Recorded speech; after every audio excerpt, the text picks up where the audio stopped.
In this final lecture of our 4-part series, looking at the definition of personal data, we conclude with what is a natural person?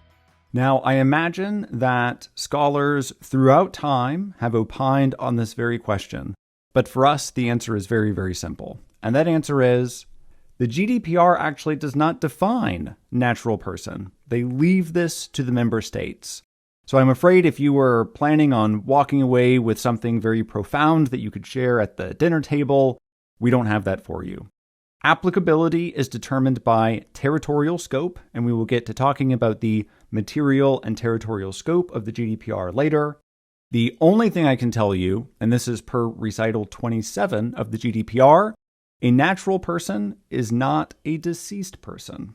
So the GDPR does not apply to dead people.